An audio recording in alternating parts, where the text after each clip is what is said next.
Hi and welcome to Coding with Dennis. I'm Dennis. This is the second video in the small video series on volumetric 3D image segmentation using UNET. In the first video we looked at how to prepare the image data for the neural network. If you didn't watch it already, remember to check it out. In this video we'll look at how to load the 2D images that we already created, constructing the UNET model in TensorFlow 2 using the Keras abstraction layer. Then I'll show you how to train and validate the UNET model, and finally how to save the model to file. As usual, let's start out with opening up Jupyter Notebook. We'll keep our imports here in the first cell of the notebook. Now let's look at where the image data is stored. So as performed in the first video, we put all our image slices under data/slices, and now went ahead and divided our data set. We had 5 teeth into a training set and a test set. And it's done in a 4-1 split, so I kept 4 of the teeth for training and 1 of them for testing. So if you look here on the training, then there is a mask and an image folder, and under each of these there will be another folder called image also, or IMG. Both on a mask, image, both under image and under mask. So we see here under image, image, and here we have all the image slices. So if we look at one, and we can go back and do the same for the mask here.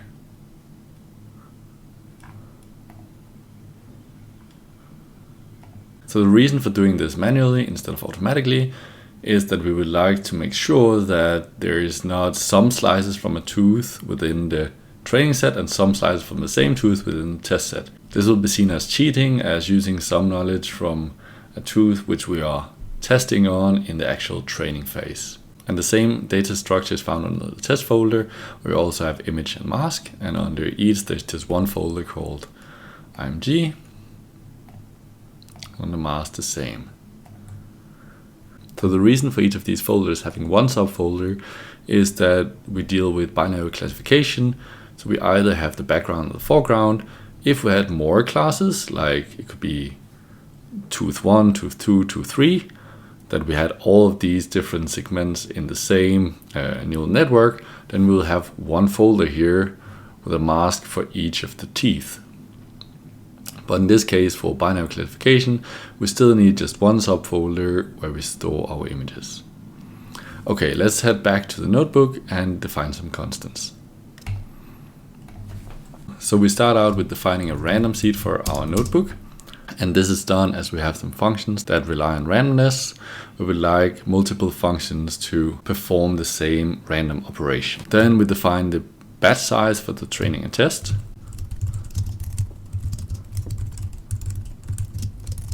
So the batch size here is how many images are used in a single batch during training and testing. Then we can find out the number of batch sizes in training and testing by dividing the number of images in training and testing with the batch size. Now we'll also define the image width and height. These sizes you'll obviously have to figure out from the dataset that you're working on. But in this case, 40 times 80 seems like a size that will require minimum resizing of the images and thereby also distorting the images less. And now let's define where our data is stored. So we'll have a subdirectory for all our training examples. And then again, we'll have a subfolder both for the image and one for the mask.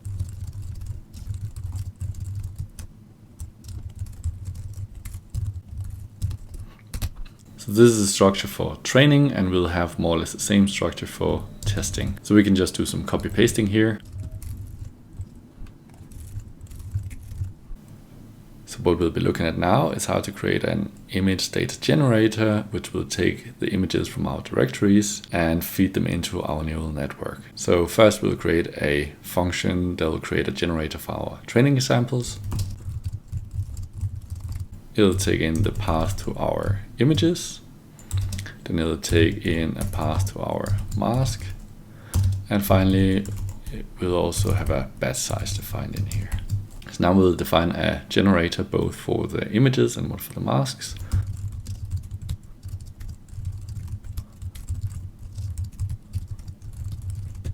For each of these generators, we can perform a number of image pre-processing steps, and this should obviously be the same both for the image and the mask data generators. So in our case, we'll just define a simple rescaling. And shortly, we'll look at how you can easily implement other image augmentation methods. Now we'll just define the final image generator, which finds the images under image path. It has the target size like we defined above. The class mode is just set to none. We set the color mode of the images to grayscale. Then the batch size as given to the function. And finally we need to define the seed such that this function here and for the mask generator, they'll be performing exactly the same data augmentation operations. Finally, what we return from this function is just a zip of our image generator and our mask generator. Now we can define our training generator using the function specified above.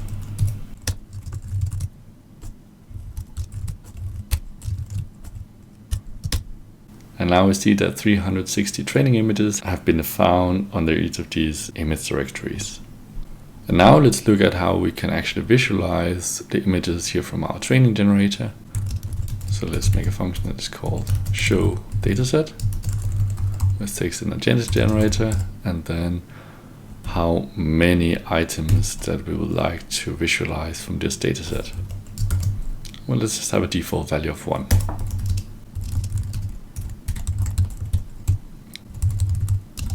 And using an image generator, we use the operation next here, and then our generator, to take out one instance from our image and mask generator.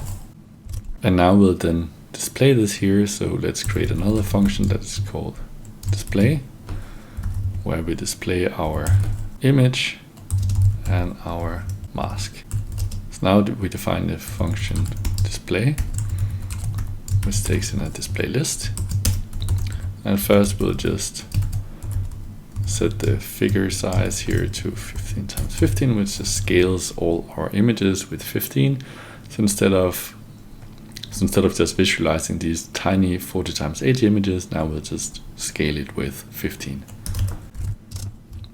Then each of these images will have some kind of title, so input image and true mask. And let's already just extend it with also having the predicted mask. Then the function is already ready for later, when we'll also send a predicted mask to this display function. And now we'll loop over all the image pairs that we sent to this function.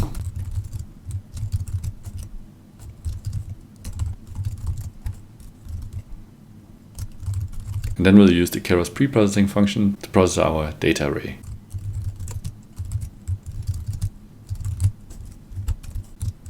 We set the color map of the images to be grayscale, and then we show all the plots. Next, what we need to do is call the show dataset function with our generator. And now we get 2 image instances from the training set generator, seen here. Now we can continue generating images from this generator. To get 2 other images, I need 2 other images. And again, other possibilities with this dataset generator includes image augmentation. So I'll just show you a simple example of that. So here in the data generator arguments, we can also put in that have a rotation range of 90 degrees.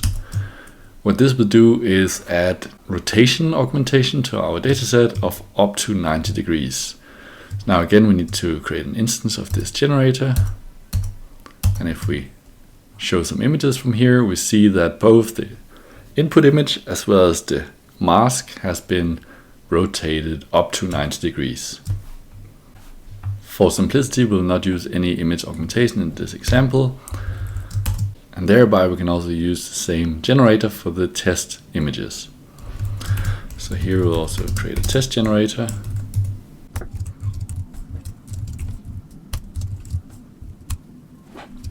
And now you might have spotted that there is a small mistake up here in our constants, one of the troubles of copy pasting.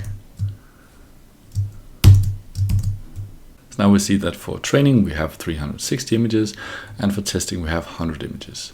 So let's just put these numbers into some constants.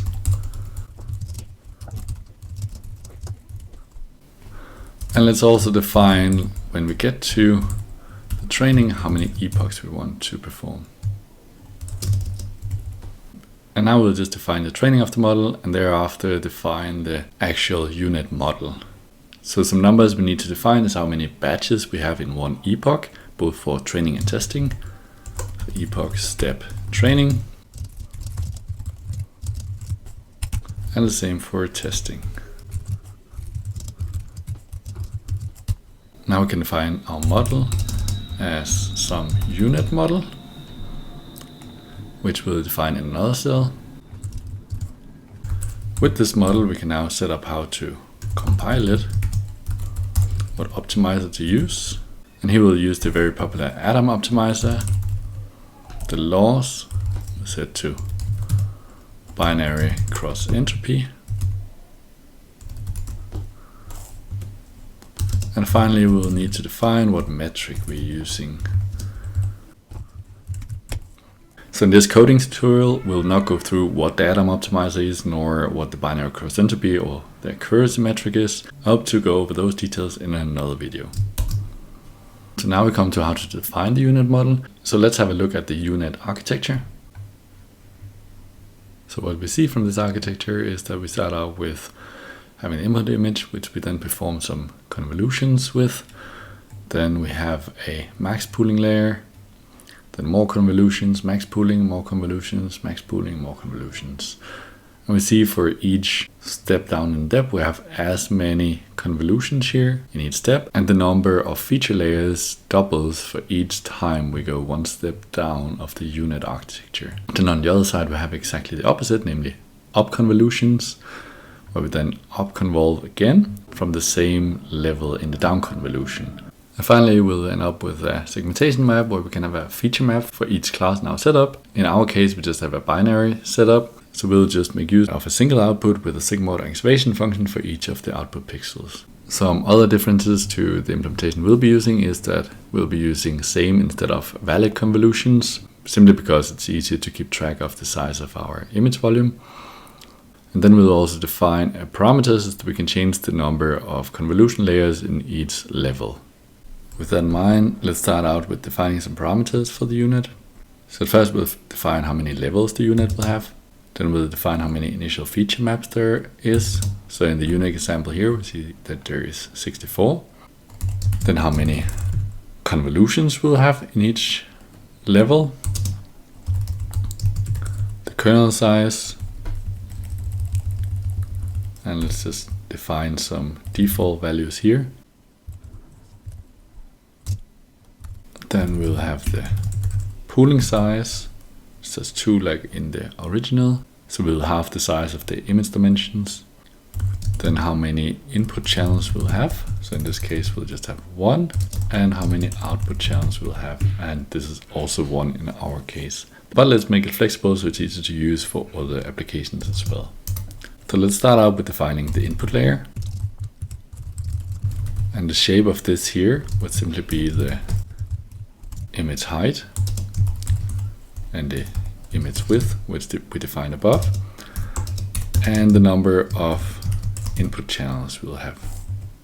And let's define some convolutional parameters, which will be used in all the convolutional layers.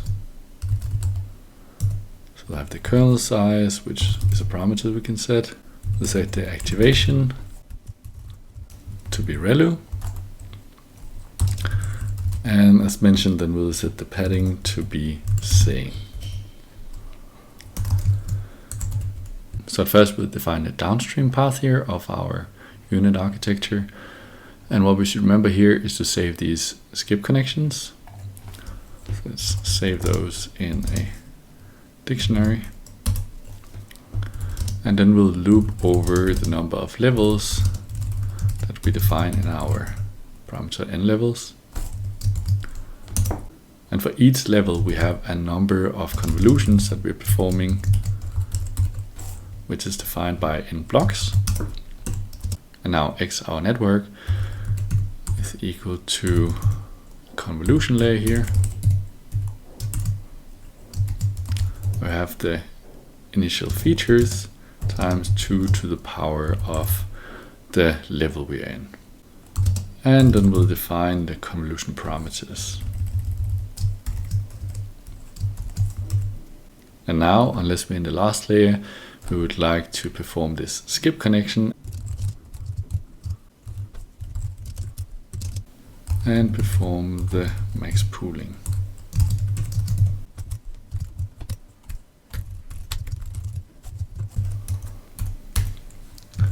And now we'll just have to define the upstream of our network. Oh, it seems like we should also remember to put -1 here as we index from 0 to n levels. And the upstream will have n level minus 1 number of levels. And we'll in this one reverse the range of n levels minus 1. And now instead of convolving, then we'll do the up convolution, which is found in conv 2D transpose. We'll have again initial features times 2 times the level we're in. Then we'll just have to define the strides in the up convolution. And beside that, then we have the same convolution parameters as before. Now this up convolution will concatenate with the skip connection from the input layers. So Keras dot concatenate, and we'll be concatenating x and skips of the current level we're in. And then again we'll have a number of convolutions after that. See here, and that is exactly the same as in the downstream. Finally, we need to define the output of our model.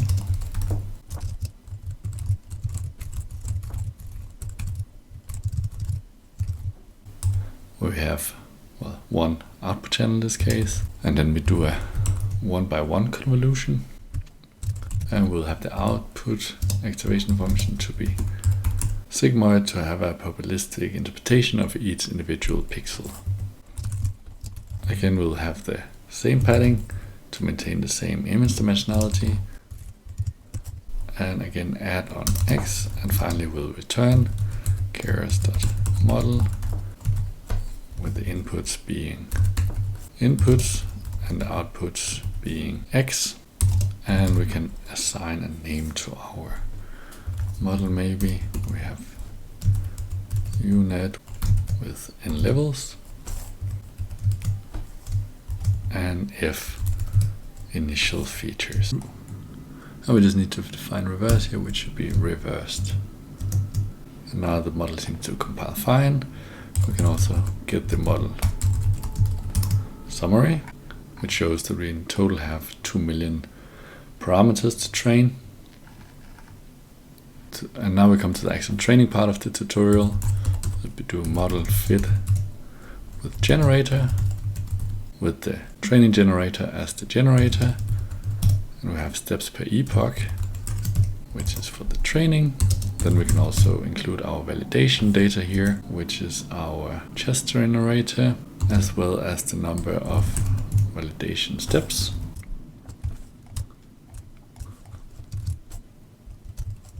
And finally, we'll define how many epochs, and that we already have in a constant further up.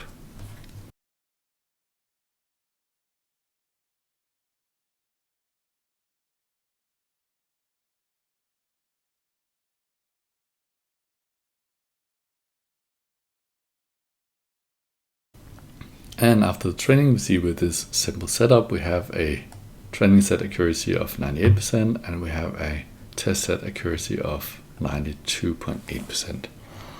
So an important thing to do after the training now is to save the model for future use, especially if the training has taken a long time. And let's find it here that we have image height and image width. So now the model has been saved, and this is the model we'll be using in the third and final tutorial in this small video series. But for now we can also do some quick qualitative testing of our model. So let's first create another test generator, and for that we can use exactly our test generator from up here, with the small modification that now instead of having a full batch we just have the batch size of 1. So now we just need to make a modified version of our show dataset function. Let's just copy that one down. So let's call it show prediction instead.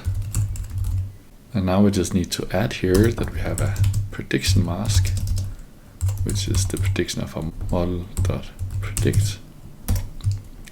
And it takes in the image. Now we also just need to show our predicted mask here.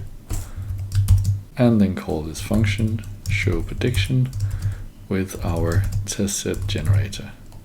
Maybe we want to see 3 images. So now what we see here is the input image, the true mask, and the predicted mask next to each other. So we can create some more images here, have a look at it.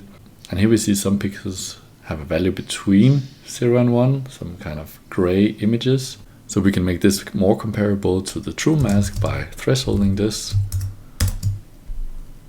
So now instead we'll just have black or white on the output image. As also mentioned in the first video, this code can be found on my GitHub repository, Madsen/notebooks. So this is the end of the second video in the small video series on volumetric image segmentation. I hope you learned something, and I hope to see you again in the next video. In the next and final video, we'll look at how to use our pre-trained model to perform image segmentation on full volumetric images. But until then, thank you for watching.